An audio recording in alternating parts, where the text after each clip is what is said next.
Bonjour à toutes et à tous. Aujourd'hui, nous allons vous faire profiter de la venue de Thomas qui va vous présenter la société de gestion Parel Gestion et sa gamme de SCPI. Bonjour Quentin, merci de me recevoir. Avec plaisir Thomas. Alors Thomas, pour commencer, est-ce que tu peux nous présenter la société de gestion Paref pour ceux qui ne connaissent pas? Oui, bien sûr. Alors, la Paragestion, on est une société de gestion depuis plus de 30 ans. On intervient sur l'ensemble de la chaîne immobilière. Donc, on crée, on commercialise, on gère des fonds immobiliers grand public pour à peu près 2,1 milliards d'actifs sous gestion en France et à l'étranger. Et aujourd'hui, ce sont 22 000 associés qui nous font confiance. Très bien, merci pour cette rapide présentation. Maintenant, je te propose qu'on entre un petit peu plus Oui. dans le détail de vos solutions d'investissement. Bien sûr. Est-ce que tu peux nous dire quels sont les SCPI que vous proposez, dans quel pays elles investissent, sur quel type d'actifs immobiliers et surtout quels sont leurs avantages? Alors on a une gamme effectivement assez large, hein. On propose 6 SCPI à capital variable, donc 3 françaises qui sont les historiques de notre gamme, qui ont été créées dans les années 90, hein, qui ont été assez pionnières sur leur marché. On va investir sur du résidentiel parisien, sur du bureau, des locaux d'activité, également des commerces, et également des présents à l'étranger, depuis 2014 en Allemagne notamment, avec Novapierre Allemagne 1 et Novapierre Allemagne 2 qui investissent majoritairement sur du commerce essentiel en Allemagne, et plus récemment, on a lancé Interpierre Europe Centrale qui va essayer de capter des dynamiques nouvelles sur des territoires comme la Pologne par exemple. Et donc voilà, c'est une gamme assez large et diversifiée. Donc effectivement, on travaille beaucoup de typologies d'actifs sur différents territoires. Ce qui est plutôt bien pour les investisseurs, c'est qu'on a un regard assez large sur ce qui se pratique sur le marché de l'immobilier actuellement en France et en Europe. Et on permet à nos associés d'avoir des SCPI qui s'adaptent à leurs différents profils et également à leur stratégie d'investissement. D'accord. Et d'une manière générale, comment est-ce que s'est comporté le marché des SCPI? Ça a été un petit peu compliqué sur 2023. Est-ce que les perspectives sont meilleures pour 2024? Donc effectivement, tu as raison de le souligner Quentin, on a eu un marché des SCPI un peu mouvementé en 2023, notamment dû à la remontée brutale des taux d'intérêt directeurs, hein, qui est assez inédit sur le marché de l'immobilier. Donc face à cette remontée des taux, l'autorité des marchés financiers a souhaité que les véhicules SCPI s'adaptent et expertisent leur parc à mi-année pour représenter les nouvelles valeurs suite à cette hausse de taux. Et effectivement, on a vu des SCPI baisser leur prix de part courant de l'année 2023. Alors ça n'a pas été le cas de Parel Gestion. Alors premièrement, toutes les typologies d'actifs n'ont pas été touchées de la même façon, hein. Le bureau a réagi beaucoup plus fortement que le commerce ou l'hôtellerie ou même des actifs de santé. On a également eu des territoires qui n'ont pas réagi de la même façon, hein. L'Allemagne, l'Angleterre, qui sont historiquement plus volatiles sur le marché de l'immobilier, ont réagi les premiers dès fin 2022 et plus fortement, hein, des fois moins 15, moins 20% sur certains actifs, alors qu'en France, on est beaucoup plus proche de l'immobilier, de la pierre, et donc on a eu effectivement une baisse beaucoup plus lente, mais qui peut continuer dans le temps, donc il faudra toujours être vigilant. Alors je le disais, pour Parel Gestion, il n'y a pas eu de baisse de prix de part, donc des bonnes nouvelles. Et également des rendements qui ont été au rendez-vous, hein. On a augmenté nos rendements sur l'ensemble de nos SCPI, notamment dû à la revalorisation des loyers face à l'inflation. Donc voilà, une bonne année 2023 qui témoigne de notre sérieux, également de notre sélectivité et de la qualité de notre parc immobilier, et également de notre prudence face à la fixation du prix de part de nos SCPI. On a toujours gardé un matelas de sécurité avec la valeur de reconstitution. Donc effectivement, voilà, aujourd'hui on est plutôt fiers de cette année 2023. Si on parle et qu'on se projette de 2024, sur 2024, effectivement on a une année où il faudra rester prudent, hein. On a toujours des incertitudes sur le marché. Par contre, il y a un peu d'optimisme, un peu plus d'optimisme qu'en 2023, parce qu'on a déjà des valeurs qui se stabilisent au 31-12, donc ça c'est déjà des bons signaux. On arrive sur un point bas sur le marché de l'immobilier.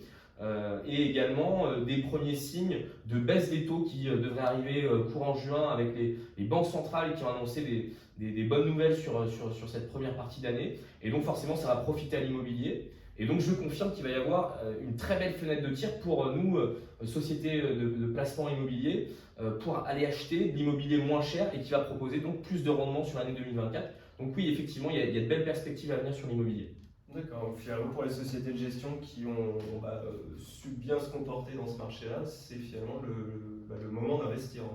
Effectivement, tu as raison Quentin, si on est bien placé, bien positionné, qu'on n'a pas baissé nos prix de part et qu'en plus on n'a pas de sujet de liquidité, c'est-à-dire qu'on n'a pas trop de demandes de sortie sur nos fonds, eh bien effectivement, on va être en bonne position pour acheter et proposer des rendements plus intéressants à nos clients. Donc oui, il y a certaines sociétés de gestion qui vont très bien s'en sortir en 2024. Ok, très bien. Ce que je te propose maintenant, c'est de faire un petit aparté sur un sujet qui est hyper important pour nous. Bien sûr. C'est celui de la fiscalité des revenus. Bien sûr. Pourquoi est-ce qu'on dit qu'il est plus avantageux d'investir dans une SCPI dite internationale plutôt que dans une SCPI qui va financer les actifs uniquement en France? Est-ce que tu peux nous expliquer un petit peu en quoi ça consiste, Bien sûr. cet avantage fiscal? Alors en plus, tu as raison de le souligner, c'est un sujet qui revient pas mal ces dernières années avec l'essor des SCPI européennes qu'on a vu se développer ces 10 dernières années en France. Et pour la bonne raison que la fiscalité est plus allégée en Europe. Alors pourquoi? Effectivement, les SCPI, donc notamment chez Parigestion, qui sont basés en Allemagne, doivent de l'impôt sur les sociétés dans le pays source, donc l'Allemagne. Et effectivement, on va devoir, pour le compte des clients, verser un impôt sur les sociétés dans les pays étrangers. Et donc ensuite, on va verser à nos clients un résultat net de fiscalité étrangère. C'est ce résultat net de fiscalité étrangère qui va être imposable en France, mais là, une règle va venir alléger la fiscalité des particuliers français, c'est le principe de non-double imposition des revenus, et donc mise en exergue par des conventions fiscales entre la France et différents pays européens notamment, qui vont permettre de gommer une partie de l'imposition du particulier français face à ses revenus de sources étrangères. Et donc on va avoir une imposition sur les revenus étrangers de l'ordre de 8 à 20% en fonction de la situation d'investisseurs français. D'accord, ce qui peut être très intéressant dans la plupart des cas. Est-ce que tu peux nous en dire plus sur ces mécanismes finalement qui permettent d'éviter cette double imposition?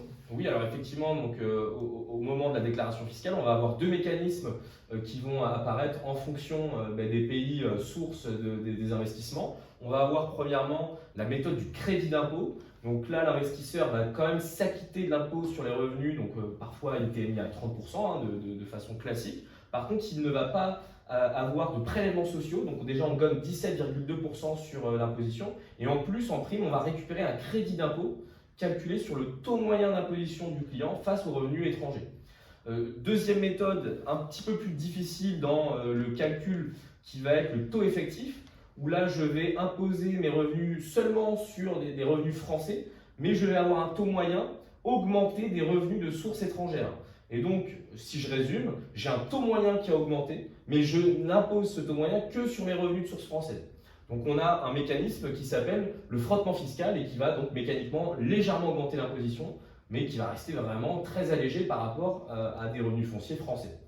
Okay. Je rajoute qu'en plus sur ces deux mécanismes, très simples, en fonction du premier ou du deuxième, on aura exactement le même résultat en bas de page. Donc déjà, pas de panique, en fonction des deux méthodes, il n'y a pas plus d'intérêt à aller dans un pays ou un autre, puisque le résultat sera le même pour le particulier français, c'est simplement la méthode de calcul qui diverge.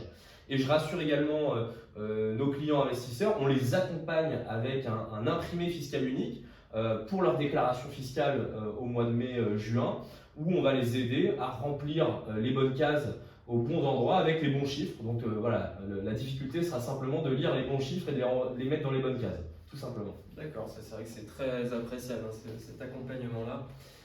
Et maintenant, est-ce que tu peux nous partager peut-être un cas concret, si on prend l'exemple d'un contribuable français qui va investir dans une SCPI allemande, qu'est-ce qu'il va en retirer d'un point de vue fiscal?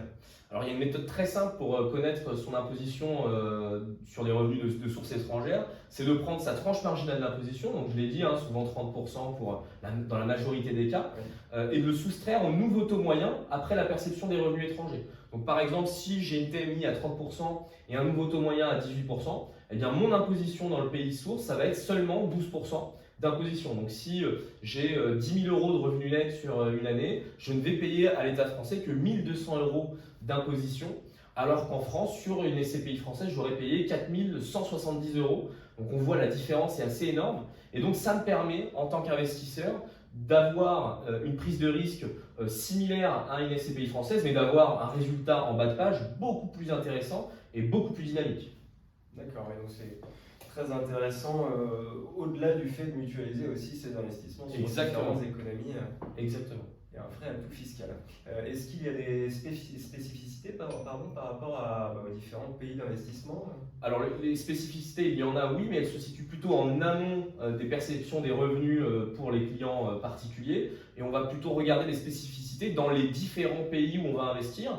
Donc notamment entre l'Allemagne, la Pologne, les Pays-Bas, on va avoir un impôt sur les sociétés qui sera différent. Donc par exemple, on peut avoir en Allemagne un impôt sur les sociétés à 15% et en Pologne à 19%.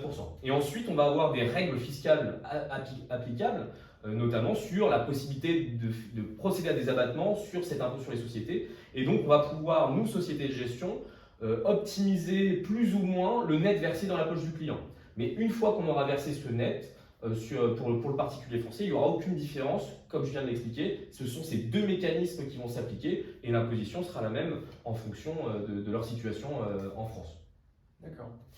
Eh bien, merci beaucoup Thomas de t'être rendu disponible pour nous avoir présenté ta société de gestion, celle pour laquelle tu travailles et votre vision du marché de la SCPI. Merci beaucoup Quentin. Merci beaucoup. Au revoir.